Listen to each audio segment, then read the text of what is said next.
நிலுவையில் இல்லாமல் ஓரளவுக்கு சில விஷயங்களை சக்ஸஸ்ஃபுல்லாக முடியக்கூடிய சூழ்நிலை வைகாசி மாதத்தில் வரும். சில விஷயங்கள் வைகாசி மாதத்தில் நல்லபடியாக முடியும்.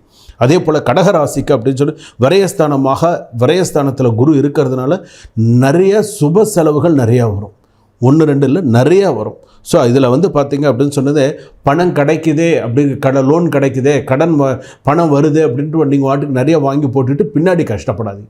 எதுக்கு தேவையோ அதுக்கு மட்டும் லோன் வாங்குங்க, எதுக்கு பணம் தேவையோ அதுக்கு மட்டும் சில விஷயங்களை பண்ணுங்கள்.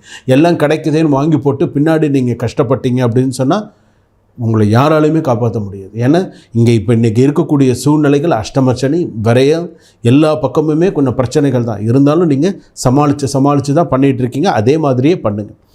இன்றைக்கி பார்த்திங்கன்னா கடகராசிக்கு பார்த்திங்க அப்படின்னு சொன்னால் முயற்சி ஸ்தானத்தை நேரடியாக பார்க்கும் குரு பகவான் அப்படின்னு சொல்லலாம். நேரடியாக தான் இந்த வைகாசி மாதத்தில் பார்க்குறதுல நேரடியாக இருக்குது. ஸோ அதனால் நீங்கள் உங்களுடைய தகப்பனார் ஸ்தானம், உங்களுடைய சில விஷயங்கள் எல்லாத்துலேயும் கவனமாக இருங்க.